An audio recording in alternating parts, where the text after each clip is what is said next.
Hey, in this video, we're going to show you how to set up a Linux web server for a SvelteKit app using the Node adapter. We're also going to cover getting a free SSL certificate from Let's Encrypt.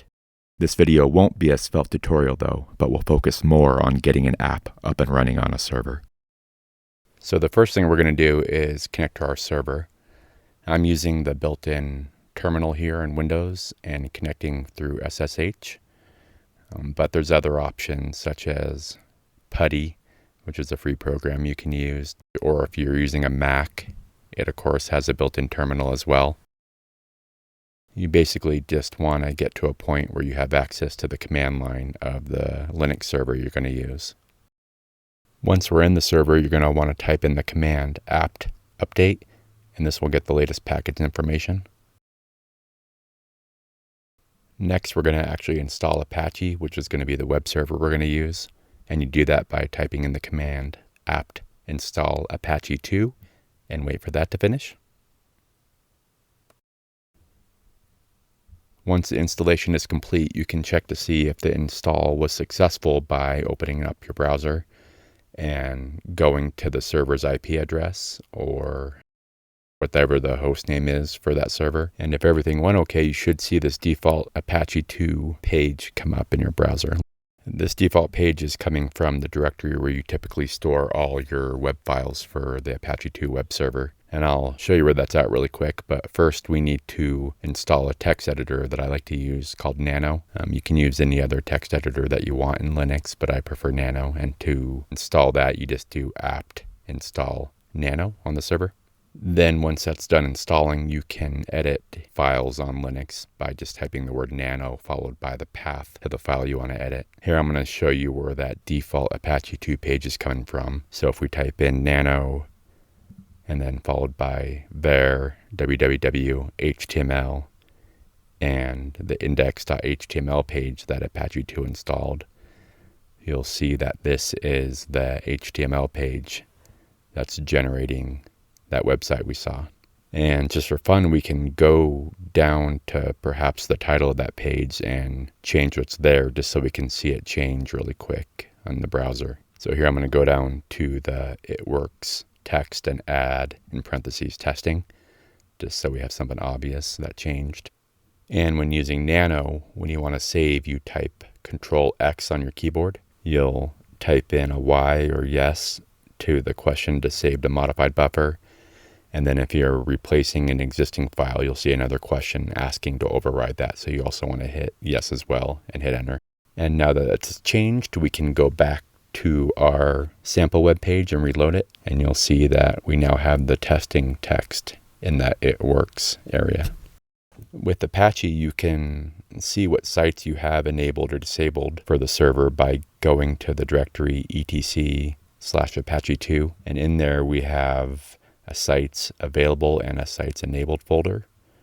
The sites available folder can contain any number of sites, and those are possible to enable but aren't necessarily working at the moment. Anything under sites enabled though would be a site that is currently active and would theoretically be running on your server. Inside those folders you have config files, and those config files have all the information for that website, how it should run, the directories, the host names, and things like that. In our sites available folder right now, we have 2 files that are installed by default when you first set up Apache. So the one that's running that test site we just saw is that default.config file, and there's also a matching SSL version if we wanted to try it out using HTTPS.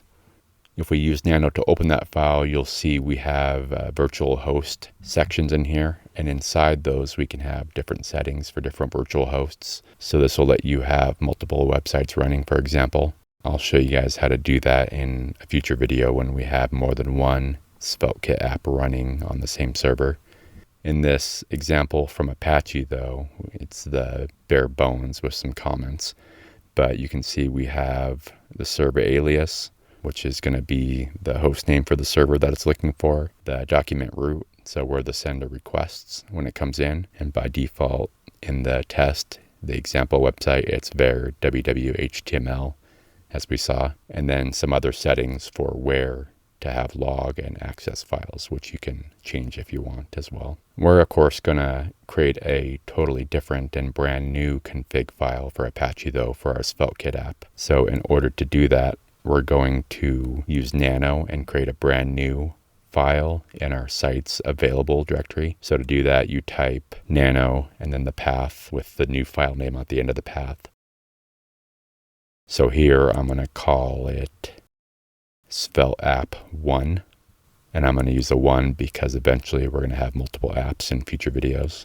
And if you hit enter, and if it's a brand new file, you'll have a blank screen where you can type whatever you want. Here I have an example config file that I already wrote out. So this is mostly what you need in order to get a Svelte app working with Apache. And I'm going to go ahead and copy and paste this into the terminal. With a lot of the terminals, depending on your OS, you can usually paste into the terminal by right-clicking, or sometimes Control-V or right-click and paste works as well. But most of the time, if you have something in your clipboard, right-clicking in the terminal will paste the contents.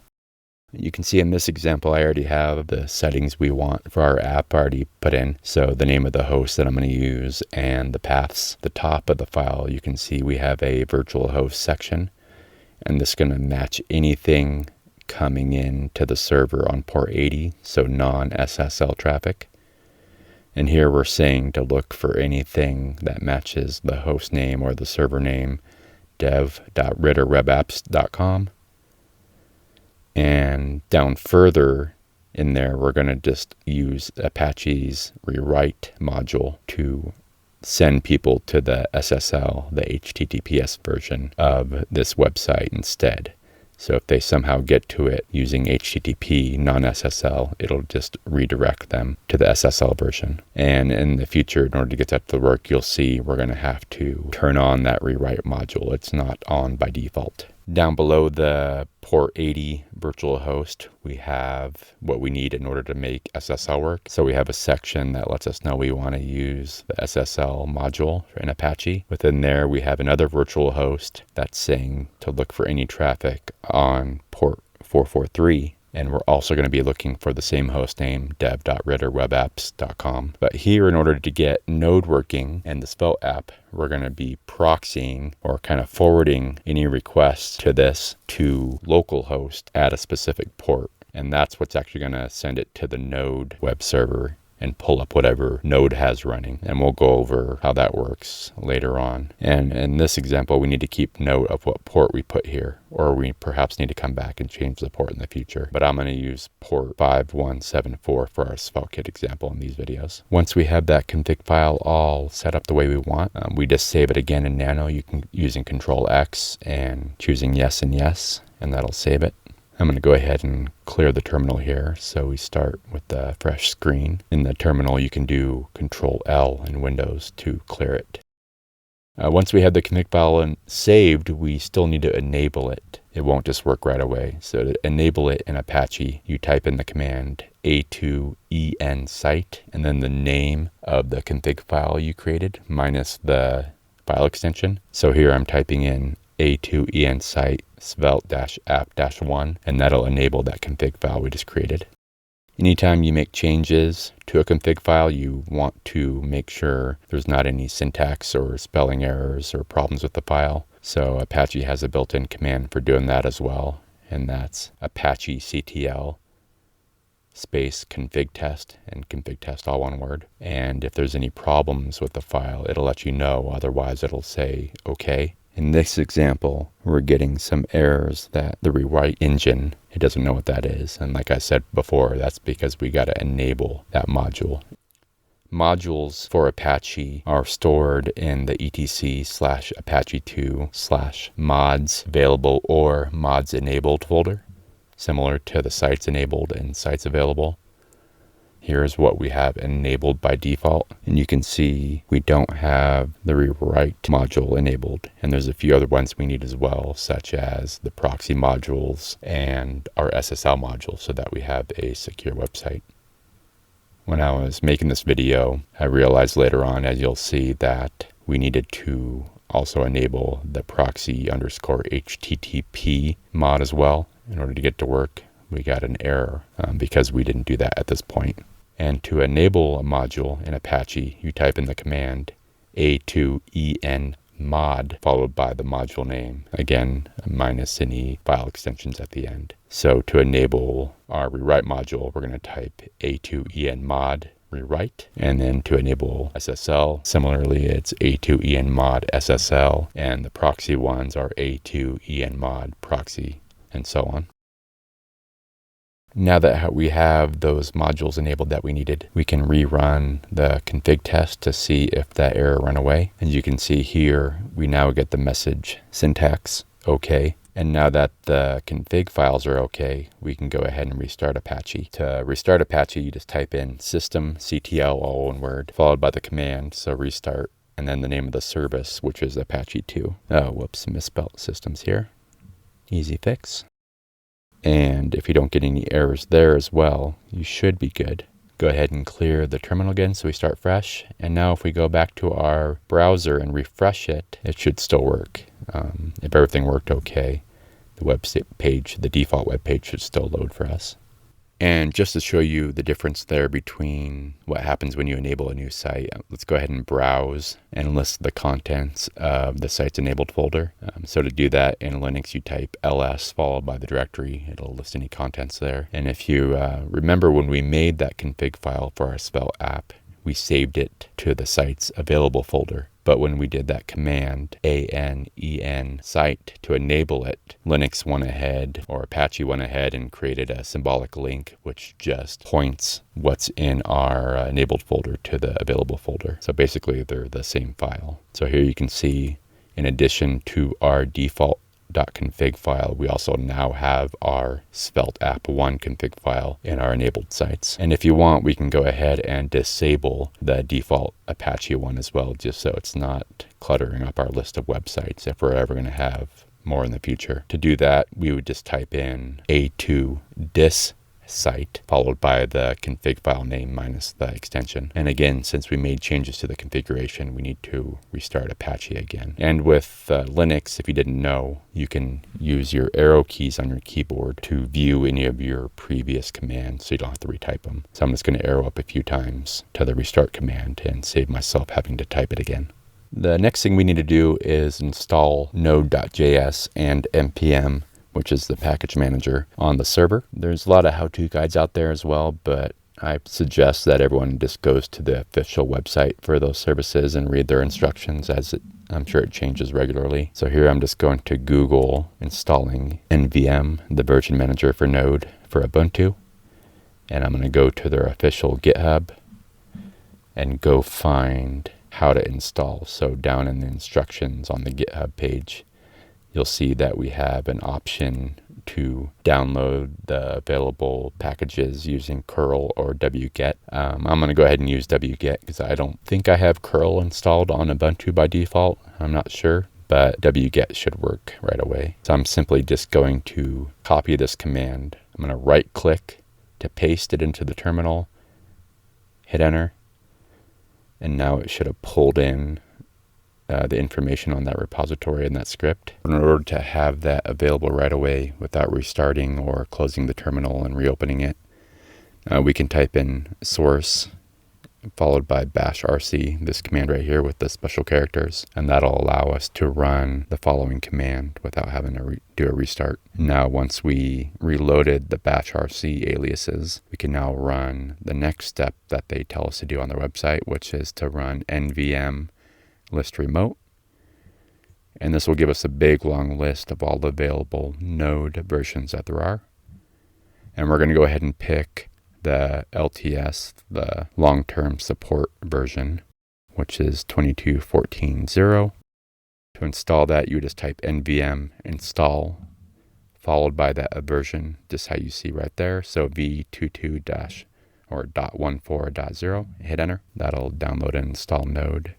And we can verify that's working by typing the command node and then -v to check the version. Here we are on 22.14.0.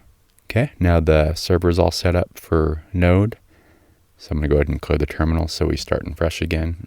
On our development machine, this Windows computer I'm using, we also need to install Node.js and npm. So I'm just going to go ahead and Google Node for Windows, and we'll see the second result for me is the official Node.js website, the download page. So if you go to that link a little bit down further, there's a button to download the installer, which is probably the easiest way to do it if you have Windows. Once that's done downloading, we're going to double click and follow all the steps to install it onto our computer. Once that's done, we can open up a new terminal again. You can't use the existing terminal because Windows wouldn't know about that new command yet. You gotta, if you already have it open, you gotta close it, then reopen it. So on a fresh new terminal, just like on the server, we can type node-v to check that it was installed and what version. And now on our development machine, we also have version 22.14.0. We also need npm installed, which comes along with that package manager or that MSI we installed. So we can check the npm version by typing npm-v. And now we're going to create our blank SvelteKit app. So we're going to pretend that we're starting from scratch. We don't have anything yet. So here I'm going to use Visual Studio Code, which is a free code editor. Inside the editor, you're going to want at the very least to install the Svelte for VS Code extension. So the extension icon is over here on the left, and this will just help you with code completion and syntax highlighting and all that good stuff. To create a brand new app, I'm going to go ahead and pull up the terminal in VS Code. So you can go to View, Terminal. If you don't have a terminal up already in VS Code, by default, you're going to be in your users folder, most likely. And you're going to want to perhaps pick a different place to save all your apps. Here I'm going to save mine to an apps folder I put right under the C drive. So in order to set up our blank app, we want to first get into that folder. So you can type cd followed by the path to change the terminal to point to that folder instead at the moment. And we do that so that the next command that actually creates the app in that folder and not somewhere else where we didn't want it. So in order to get the SvelteKit app installed, we're going to type npx, which is another command line, an option that comes with npm. You can use that for executing scripts because the SvelteKit people made an easy way to just create an app by typing this command in, following some prompts, and boom, you have an app that's ready to go basically, as you'll see. The command is npx space sv space create followed by the app name. So the app name is going to be the name of the app, but also it's going to be the name of the folder in the path that you're currently on. So if I'm in C apps and I call my app svelte-app-1, I'm going to have a folder called C apps svelte app 1 on my computer. Once you type that command in, again, you're going to see some options that the SvelteKit people created for us to make it easier. You can arrow up and down to pick from these options, space to select, to highlight one, and then enter to move on. So I'm going to go ahead and pick the bare minimum SvelteKit example. We're definitely going to want to use TypeScript, and here's some other add-ons you can use, but I'm not going to choose any for this video. And we're going to use npm for our package manager. Once that's done, we're going to move into that folder so you can change the directory of the terminal by typing cd followed by the Svelte app 1 folder or app name or whatever you called yours, and that'll move you into there. And we're going to do that because now we want to open VS Code into that folder. So there's a couple ways you can do that. You can close Visual Studio, reopen it, select that folder, or you can go up to File, Open Folder, select that folder. Or there's a command you can also type that'll do it for you, which is code-n and then a period. That'll tell VS Code to go ahead and open that project or that folder you currently have in the terminal in a new window. So now that we have our project open, you can see all these files were created for us using that SvelteKit installer. The first thing we're going to want to do is open the vite.config file.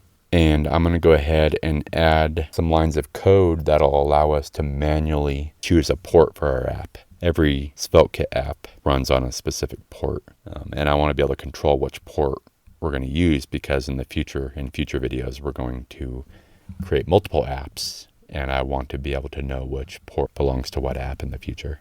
So just like when we created the Apache 2 config on the server, I'm going to go ahead and pick the same port or specify the same port here 5174 for our SvelteKit app. Next, we need to tell our SvelteKit app that we're going to use the node adapter to publish or build our app. We're going to need to change this in a little bit, but I'm going to go ahead and show you how it works from the package.json file, which is where we manage all our dependencies. So I'm going to pull up that file, and then down in the terminal, I'm going to install the adapter node from SvelteKit. So to do that, you type npm i-d and then @SvelteJS/adapter node. And that'll add the adapter node to the dependencies. You'll see it pop in here.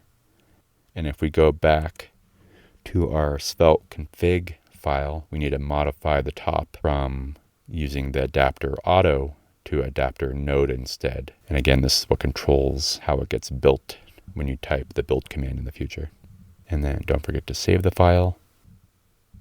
And then before we can run our app, we need to finish installing all the other dependencies that run that package.json file. You definitely need to do that with a brand new fresh install. So to do that, you type in npm install. You'll see that if it wasn't there already, there's now a node modules folder added with a bunch of modules in there. And then finally, we can run the SvelteKit app locally by typing npm run dev. And then the terminal there gives you a link you can click on to open up the browser and see your app. And if you notice here, the app is running on localhost port 5174, which is the port we specified back in our byte config. So clicking on that link, we can see we're on localhost 5174, and we get the built-in minimal SvelteKit app message or web page that comes with the app we installed. Now to get that actually running on our server, we need to run npm run build instead of dev. That'll actually build the app and package it up to run on a Node web server. And you can see when that's done, we now have a new folder in our app called build that contains everything we need to put on our server. Now, in order to get these files to the servers that it'll run, if you're using a Windows machine to develop your app, you have an easy option called WinSCP, which is a free program you can get. And basically, it's an app that lets you drag files to and from your server, even if it's a Linux server. But I already have it on this machine, so I'm going to go ahead and pull it up now. So when you first open the app, you're going to want to click on New Tab. And on this screen, you're going to type in your server's IP or host name. And if you're using a different port than 22 to connect, you're going to need to usually accept a certificate or a thumbprint first. And then you're going to type in your username and your password, just like you would on an SSH session. And once you're in, you can see that you basically have access to the entire Linux server, but in a GUI version. Here I'm going to navigate down to var www HTML, and here's our default web page that we showed you that Apache installs. In this folder, I'm going to create our Svelte app 1 directory, which will house our first SvelteKit app. I'm going to drill into that directory, and now I'm going to take our app files and move it over to the server. So if I go to see apps, Svelte app 1 on my computer, I'm going to want to grab the build and the package.json and the package.json log file and drag it over to that directory in our server. And that'll transfer it. We don't need any other files, just the build and the package files. If we go to our server now, we can use the ls command to confirm that those files are actually there. So if I do ls var www.html svelte app 1, you can see we have the build, package.json, and log file there. Now that those files are on the server, we need to install the dependencies, the npm dependencies, on the server as well, just like we did on our computer.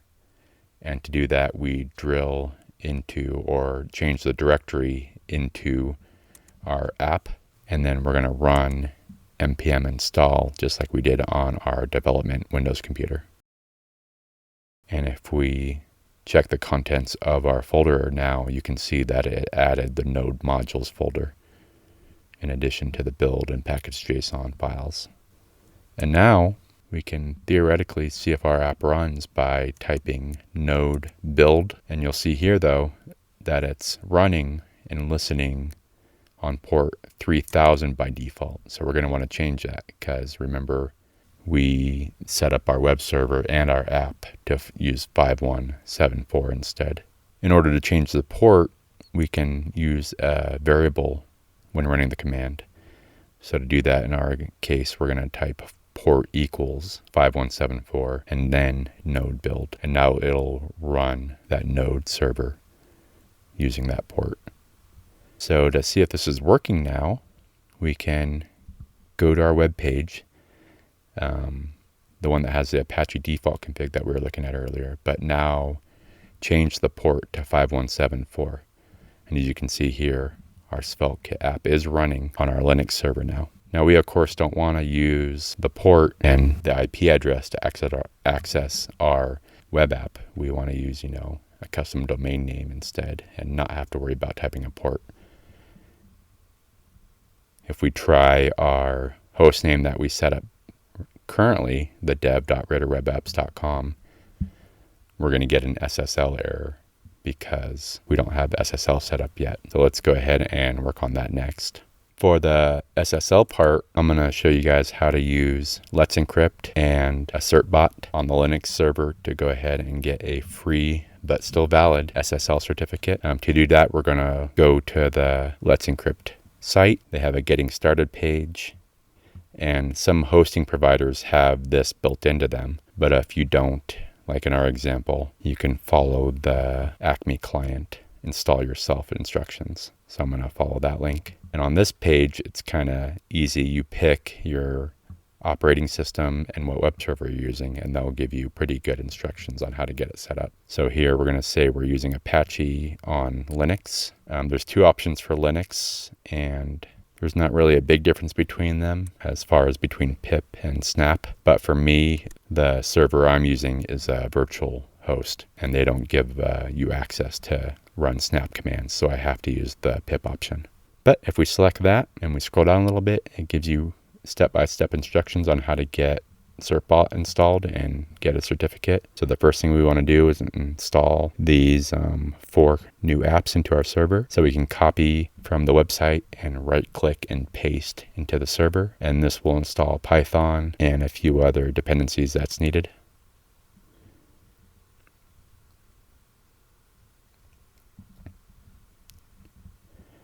Once that's done, go back to the instructions. The next step is to make sure you don't have any previous versions installed, which we don't. And then we want to set up a Python and virtual environment. So we need to do those 2 commands in order to do that. So again, copy and paste and hit enter. And now that that's done, we can actually use pip to install the certbot. So that's the next step. And if you notice here with all these commands I'm using, I'm not using the sudo version. I logged into this web server as root just to make it easier. So I don't need to type sudo before all my commands, but you may need to in your server. Just be aware of that.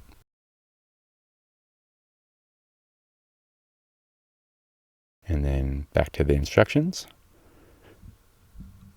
And this next step is going to create a symbolic link from the install directory of certbot to the user folder. And then finally, we can type certbot -- Apache, and that'll actually generate our certificates for us. So I'm going to clear the terminal really quick, paste that in. I'm going to need to provide some information for the certificates really quick, email, and a few questions. No, thank you. And then now you have a list of all the Apache virtual hosts that it found that you can create a certificate for. So here we only have one, our dev.ritterwebapps.com, and we need to choose one from this list to create a certificate for. And to choose one, you just type in the corresponding number. And then you'll get a message, hopefully that it was successful. And now we should have an SSL certificate installed. If you want to see what this command actually did, we can go back to our Apache config file and that's located under, let me clear the terminal, etc Apache 2 sites enabled in our Svelte app. And if you look at our config, there's new lines added. So it added the path to the certificate that it created. It included a option SSL Apache config file. And then up at the top, it added some commands to rewrite non-SSL to SSL. Since we went ahead and already did that a few lines above, I'm going to comment that out, as we don't need it in there twice, basically. And in these Apache config files, you can comment something out by just putting a hashtag. And I'm going to do Control X and yes to save this file and overwrite it. Since we made changes to the config, we're going to need to test it and then restart Apache. Again, that's systemctl, restart, and then the service, which is Apache 2.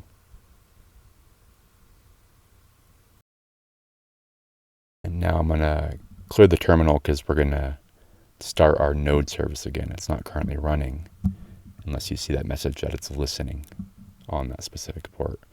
So I'm going to change the directory back to where our files are located, there, www.html, Svelte app. Once I'm in the apps folder, I can type our command to run the node or build the node at that specific port. And we see the message that it's listening again at port 5174. So now we should be able to go back to our browser and attempt to reach our site using our host name.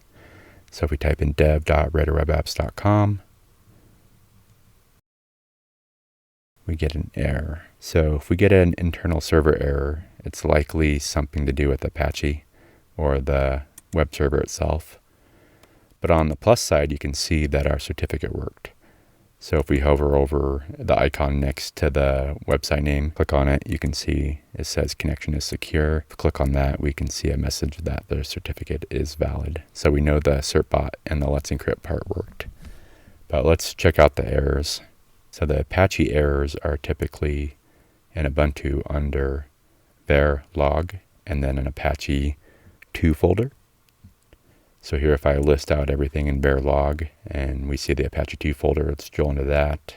And under that folder, we have an access log, and an error log, a virtual host log, and maybe some other things. But we want to check out the error log. Once you have that file open, you can page down to the bottom of it, and that's where the most recent errors will be.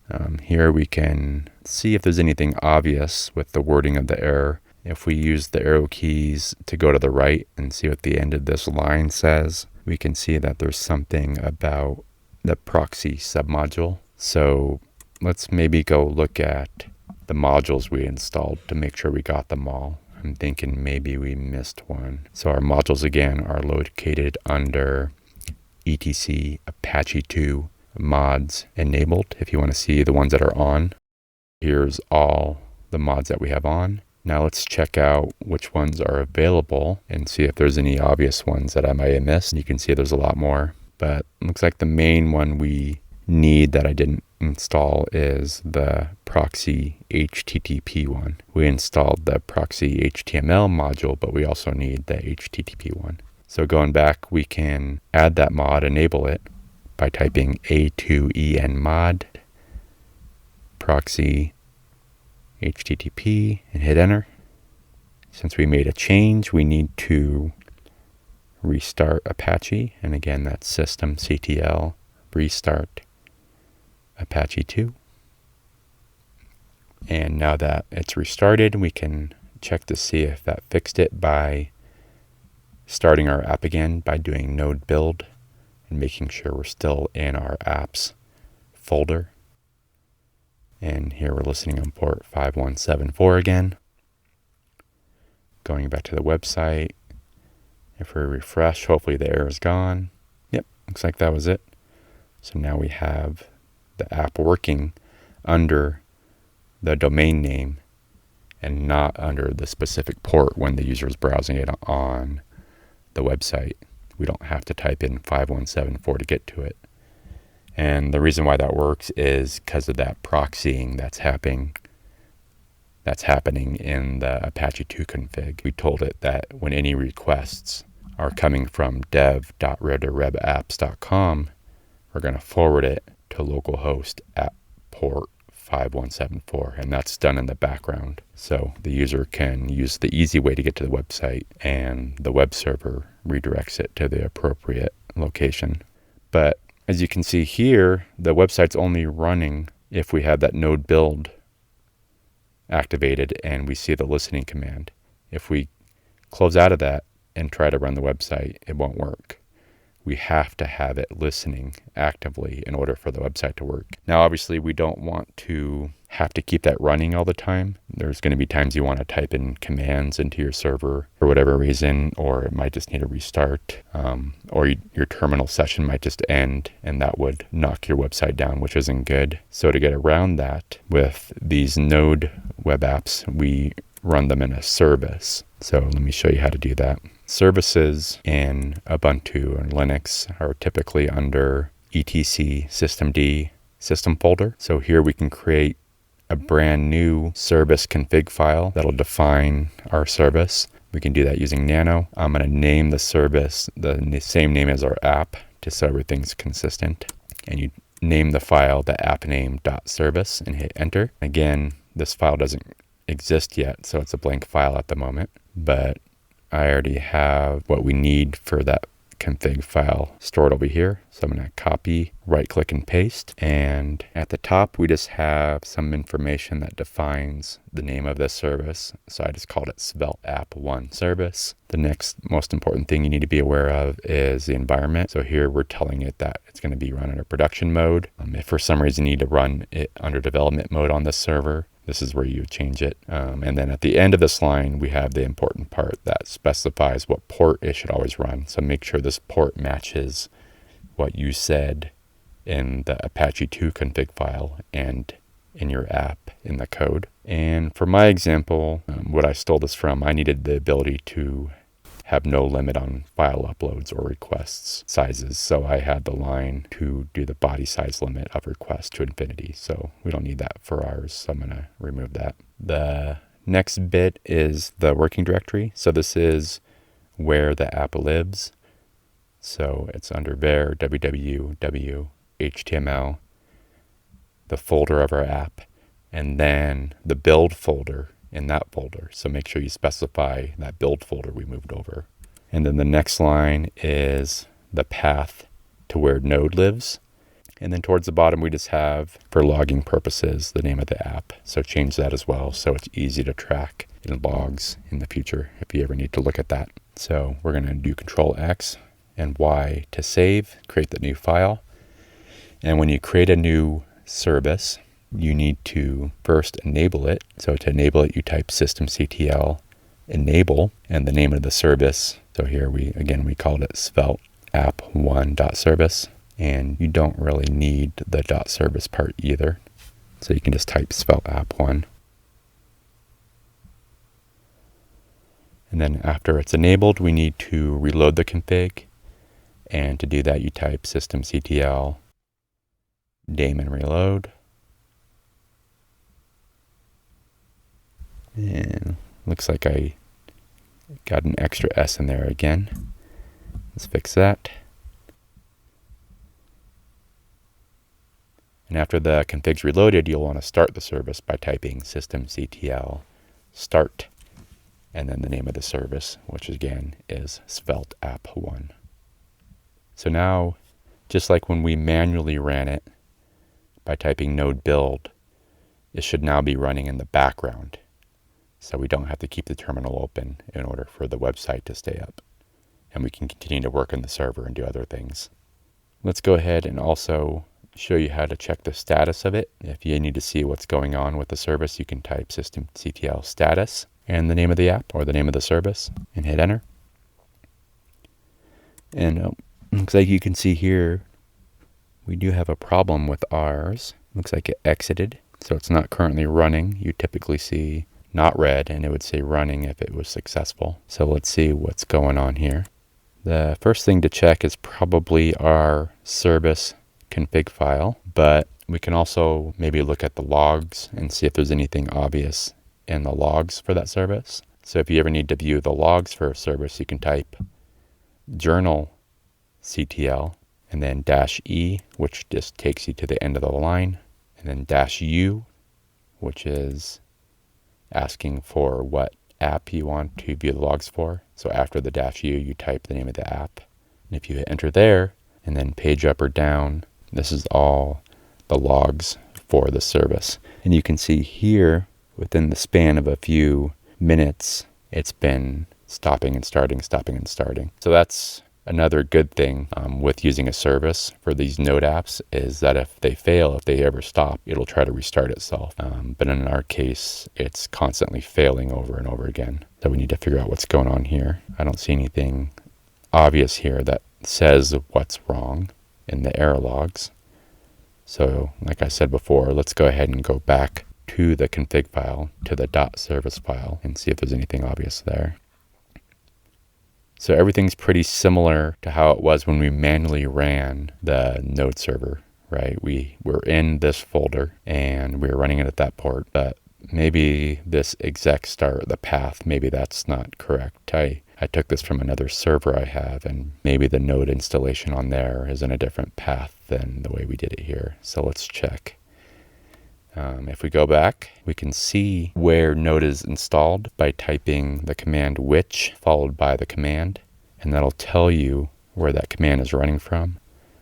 So you can see here that Node is actually running from root nvm version node blah blah blah. So our config file is pointing to the wrong path for Node. So I'm going to go ahead and highlight that, copy it, so I don't have to retype it. And if we go back into our config file, if we edit it using nano, and again, I'm going to arrow up here to reuse previous commands, so I'm not retyping it. And then down in the exec start, I'm going to replace the bad path, the user local bin node, with the path that Node is actually installed in on this server, which is this. And then fix the index part here. And then we're going to save it, Control X, yes. Since we changed the service, we got to reload that daemon, so the daemon reload command. And then we also got to restart that service now. So we're going to do systemctl start or restart that app. And let's go back and check to see if it's running now. Hopefully that was it. Yep, looks like it works. So now this app is running in the background of the server all the time. And if it ever fails for whatever reason, as you saw, it'll try to restart it automatically, which is good. So let's show an example of how to push an update to an existing app. So let's say you wanted to make changes to the text here, something really simple. I'm going to add to our header of the built-in Svelte app web page saying that welcome to Svelte and Node on Apache Ubuntu. If you want to get that update to the server, you just got to do npm run build again. That'll rebuild it using the Node adapter.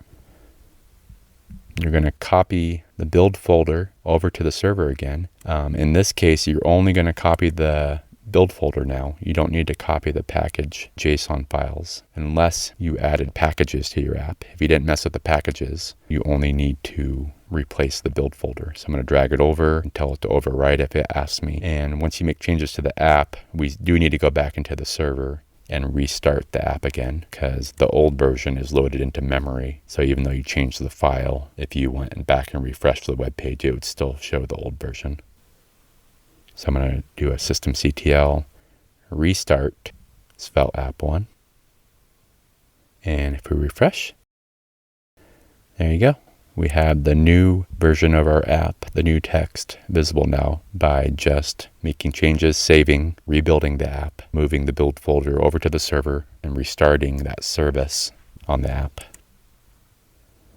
All right, I hope this video helped you guys out. I know I needed a lot of help when I first started learning this on how to set up a server from scratch and do, everything step by step.